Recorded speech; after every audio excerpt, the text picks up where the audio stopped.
Bonjour bien-aimés, comment vous allez? Que le Seigneur vous bénisse abondamment. L'évangile éternel. L'évangile éternel, c'est la bonne nouvelle de Dieu. Nous disons ceci, c'est le message que Jésus-Christ avait laissé aux disciples.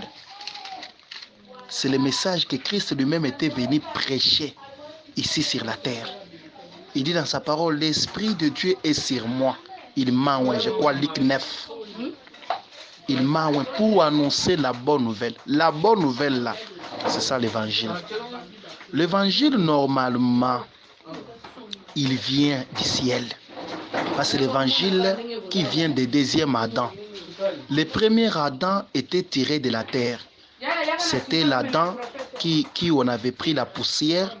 Dieu a pris le souffle de vie, il a mis en lui. Il était tiré de la terre. C'est pourquoi vous avez vu, il était poussière, il est retourné à la poussière. Mais le deuxième Adam était tiré du ciel, qui est le Seigneur Jésus-Christ. C'est pourquoi lui aussi, il était ciel, il est retourné au ciel. Voilà. C'est la parole. Or, la Bible nous dit, nous maintenant l'Église, dans Éphésiens chapitre 2, verset 20, la Bible nous dit ceci. Vous avez été édifiés sur les fondements des apôtres et des prophètes, Jésus-Christ lui-même étant la pierre angulaire. 21. En lui, tout édifice bien coordonné s'élève pour être un temple saint dans le Seigneur. 22. En lui, vous êtes aussi édifiés pour être une habitation de Dieu en esprit. C'est-à-dire l'objectif de Jésus, quand il annonce l'évangile éternel, c'est pour nous faire, nous tous, un temple pour Dieu. Un temple saint, une habitation de Dieu, un tabernacle pour Dieu.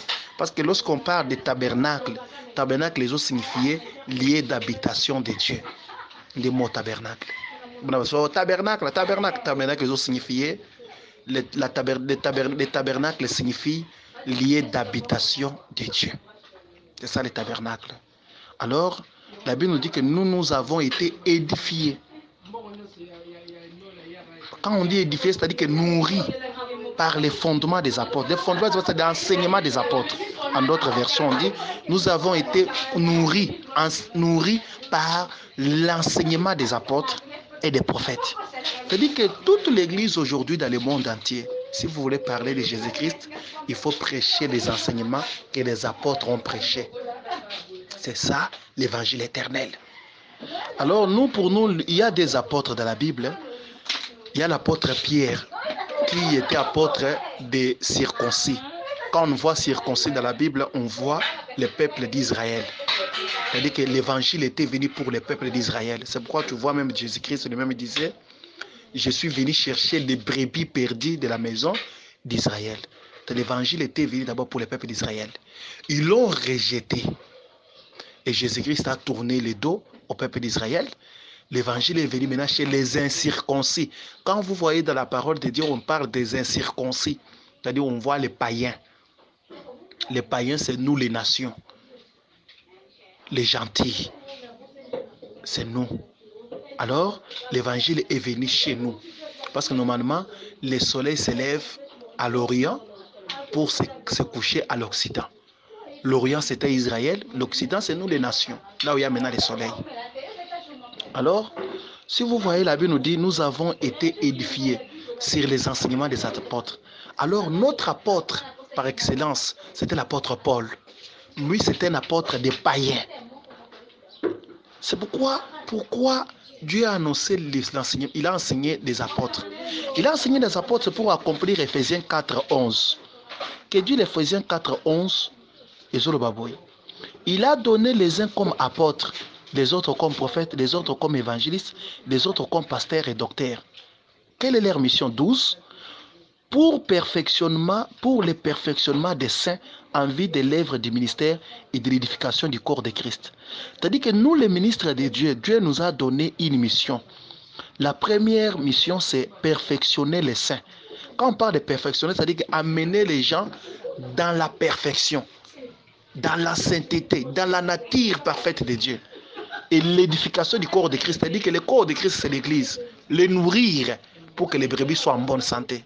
C'est ça notre mission. Bible le Bible source 13, jusqu'à ce que nous soyons tous parvenus à l'unité de la foi. Quand vous voyez dans la parole de Dieu pas l'unité de la foi, c'est-à-dire que bisognon soto le bakalangage moko. Tous en a conduit moko. Or l'unité de la foi, c'est-à-dire que nous tous nous confessons que Jésus-Christ est Seigneur, que nous avons le même langage, la même parole. Quand on parle d'unité de la foi, c'est-à-dire que nous croyons tous au baptême du Saint-Esprit, au baptême au nom de Jésus-Christ. Ce n'est pas un dingo, au baptême au nom du Père et du Fils. Non, non. Que nous soyons tous à l'unité de la foi.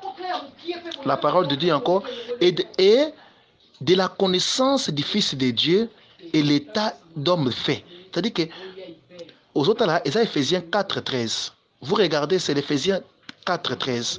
La parole dit, Éphésiens 4, j'ai commencé à 11.